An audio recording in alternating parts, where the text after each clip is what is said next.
மீன ராசி நேயர்கள் அனைவருக்கும் வணக்கம்.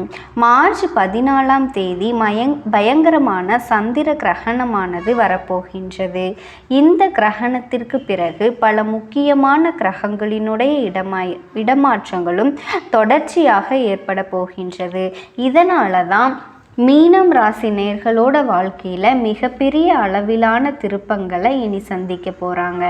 மீன ராசி நேயர்கள் கடந்த 1.5 வருட காலமாகவே எக்கச்சக்கமான பிரச்சனைகளை அனுபவிச்சுட்டு வந்துட்டு இருக்காங்க அப்படின்னு சொல்லலாம்.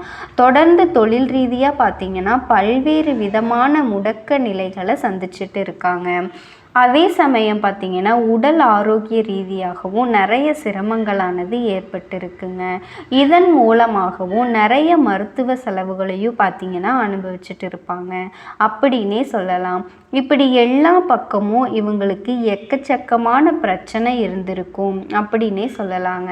இப்படிப்பட்ட மீன ராசி நேயர்களுக்கு இதற்கெல்லாம் என்ன காரணம் அப்படின்னு பார்த்தீங்கன்னா கேதுவுடைய அமைப்பின் மூலமாக தான் பார்த்தீங்கன்னா இது போன்று பல்வேறு விதமான சிரமங்களை உங்களுடைய வாழ்க்கையில் சந்திச்சுட்டு வரப்போறீங்க. இனி வரப்போகின்ற இந்த சந்திர கிரகணத்திற்கு பிறகாவது கிரகங்களினோட இடமாற்றத்தின் மூலமாக கேதுவினால் உங்களுக்கு ஏற்படக்கூடிய மனக்குழப்பங்கள் பிரச்சனைகள் அனைத்துமே நீங்க போகின்றதா. தொழில் ரீதியாக உங்களுக்கு முன்னேற்றகரமான சூழ்நிலை இருக்கக்கூடுமாம். சேமித்த பணமானது உங்கள் கையில் நிற்கக்கூடுமாம். இல்லைனா தொடர்ந்து பார்த்தீங்கன்னா செலவாகிட்டே இருக்குமா அப்படிங்கிற எல்லா விஷயத்தையும் நம்ம டீட்டெயிலாக பார்க்கலாம். மீன ராசி நேயர்கள் இந்த வீடியோவை பார்த்துட்டு இருந்தீங்க அப்படின்னா ஓம் முருகா போற்றி அப்படிங்கிற திருமந்திரத்தை கமெண்ட்ஸில் 3 முறை டைப் பண்ணுங்க.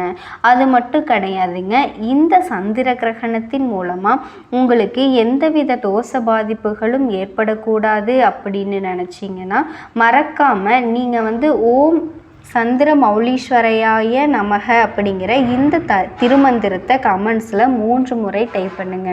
அது மட்டும் கிடையாதுங்க, அந்த சந்திர கிரகணம் முடிஞ்சதுக்கப்புறமா நீங்கள் குளிக்கக்கூடிய தண்ணீரில் இந்த 2 பொருள்களை கலந்து குளிச்சுட்டு வாங்க. இதன் மூலமாக உங்களுக்கு கிரகண தோஷங்கள் ஏதாவது ஏற்படுற மாதிரி இருந்தால் கூட அது எல்லாமே குறைய ஆரம்பிச்சிரும். அதுக்கு முன்னாடி இன்னும் நம்ம சேனலை சப்ஸ்கிரைப் பண்ணலைன்னா சப்ஸ்கிரைப் பண்ணிடுங்க. அப்படியே பக்கத்தில் இருக்கிற பெல் ஐக்கானையும் ப்ரெஸ் பண்ணுங்கள். வாங்க வீடியோக்குள்ளே போகலாம். 14/3/2025 அன்னைக்கு தான் பார்த்தீங்கன்னா இந்த ஒரு சந்திர கிரகமானது ஏற்பட போகின்றது. மேலும் ஜோதிட ரீதியாக பார்க்கும்போது இந்த நாள்லேயே சூரிய பகவான் ரணரூண ஸ்தானத்திலிருந்து களத்திர ஸ்தானத்துக்கு மாறப்போகிறாரு. 18/3/2025 அன்னைக்கு வக்கிர நிலையில் இருக்கக்கூடிய புதன் பகவான் களத்திர ஸ்தானத்தில் இருந்து ரணரூண ரோகஸ்தானத்துக்கு மாற போகிறாரு. 30/3/2025 அன்னைக்கு புதன் வக்கிர நிவர்த்தியும் ஆக போகிறாரு. இப்படி பல முக்கியமான கிரகங்களோட இடமாற்றங்களும் தொடர்ச்சியாக ஏற்பட்டு கொண்டே இருக்கின்றது.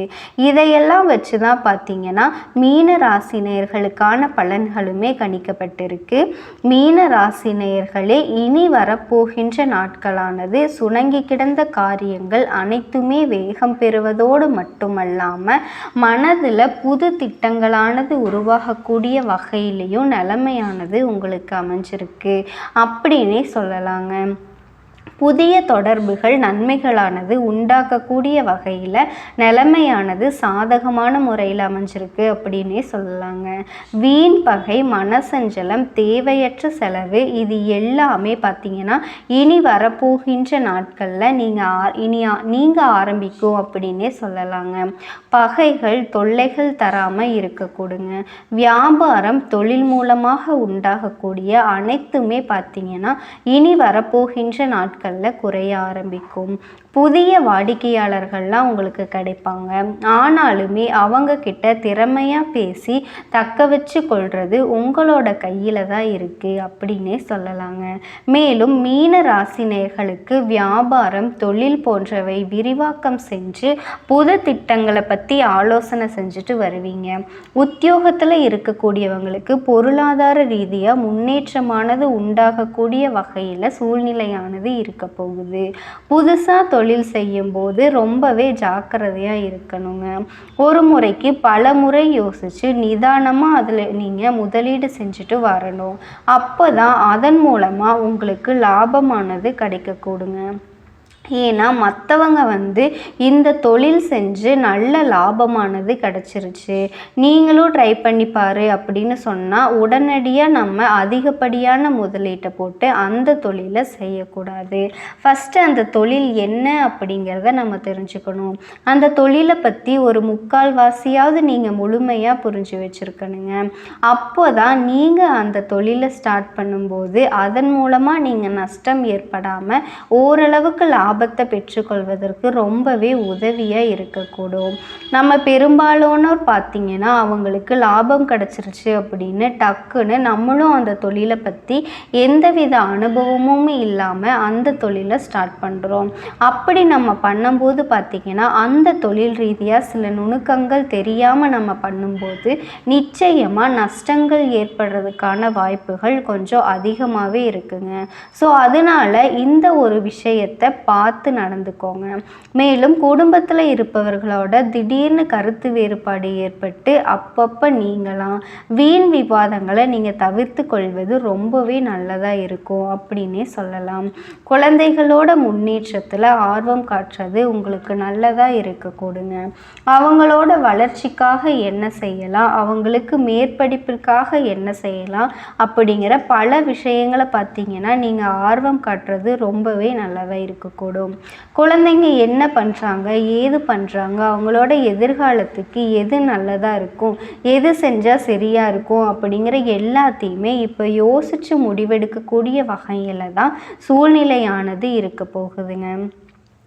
நெருங்கிய நண்பர்கள், உறவினர்கள் சொல்லக்கூடிய கருத்துக்களை எதிர்த்து பேசுவதை விட்டுட்டு நிதானமாக உங்களுடைய கருத்துக்களை சொல்வது இன்னுமே நன்மையை ஏற்படுத்தும் அப்படின்னே சொல்லலாங்க. ஏன்னா யார் எது சொன்னாலுமே அதற்கு நாம் கேட்கக்கூடாது. அதுக்கு ஆப்போசிட்டாக ஒன்று செய்யணும் அப்படிங்கிற எண்ணத்தை விட்டுறணும். எதுவாக இருந்தாலும் சரி, நீங்கள் சொல்கிறதே கரெக்டாக இருந்தாலும் அவங்க என்ன சொல்கிறாங்க அப்படிங்கிற விஷயத்த காது கொடுத்து கேளுங்க. ஏன்னா எப்போவுமே நம்ம சொல்கிறதே கரெக்டாக இருக்காது. ஸோ ரெண்டு பக்கமே விஷயத்தை கேட்டுட்டு அதன் பிறகு எது பெஸ்ட்டாக இருக்குமோ அந்த ஒரு விஷயத்தை செயல்படுத்துவது ரொம்பவே நல்லதாக இருக்குங்க.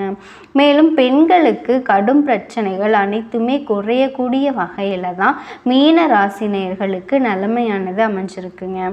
புதிய எண்ணங்களானது உண்டாகலாம். புது நபர்களுடைய நட்புமே உங்களுக்கு கிடைக்கலாம். கலைத்துறையில் இருந்துட்டு வரக்கூடியவங்களுக்கு இருந்த பிரச்சனைகள் எல்லாமே நீங்க போகுது. காரியங்களில் அனுகூலமானது உண்டாகும். மனதில் ஏதாவது ஒரு கவலையானது இருந்துக்கிட்டே இருந்திருக்கும். இஷ்ட தெய்வத்தை வழிபட்டால் உங்களுக்கு இருக்க கஷ்டங்கள் எல்லாம் போயிடும். இனி வரப்போகின்ற நாட்களானது மாற்றங்கள் ஏற்படும் நாட்களாகவே ஆகும் அப்படின்னு சொல்லலாங்க. மேலும் பிஸ்னஸ் சகஸ்டார நாமம் செஞ்சுட்டு வர்றது மூலமாக எதிர்ப்புகள் எல்லாமே நீங்கி செல்வ சேர்க்கையும் பார்த்திங்கன்னா உண்டாகும். மன நிம்மதியும் உங்களுக்கு உண்டாகும். அதிர்ஷ்டகரமான கிழமைகள் அப்படின்னு பார்த்திங்கன்னா திங்கட்கிழமை, புதன்கிழமை மற்றும் வெள்ளிக்கிழமை. அதே போல் சந்திராஷ்டம தினங்கள் அப்படின்னு எதுவுமே கிடையாது. அதிர்ஷ்ட நாட்கள் அப்படின்னு பார்த்தீங்கன்னா மார்ச் 24, 25 மற்றும் 26 இந்த 3 நாட்கள் உங்களுக்கு சிறப்பாக அமைஞ்சிருக்கு. இந்த நாட்களில் நீங்கள் தொடங்கக்கூடிய காரியங்களானது உங்களுக்கு முழுமையான அனுகூலமான பலன்களை ஏற்படுத்தி தரக்கூடிய வகையிலையும் சாதகமாக அமைஞ்சிருக்குங்க. மேலும் இந்த சந்திர கிரகணம் முடிஞ்சதுக்கு அப்புறமா உங்களுக்கு அதனால சந்திர கிரகணத்தால் வரக்கூடிய எந்த தோஷமும் உங்களுக்கு எதையும் பண்ணக்கூடாது அப்படின்னு நீங்கள் நினச்சிங்க அப்படின்னா நீங்கள் குளிக்கிற தண்ணீரில் சிறிதளவு மஞ்சள் தூளும் உப்பு போட்டு குளிச்சிங்க அப்படின்னா அதனால வர எந்த தோஷ பலன்களும் உங்களை எதுவுமே பண்ணாது.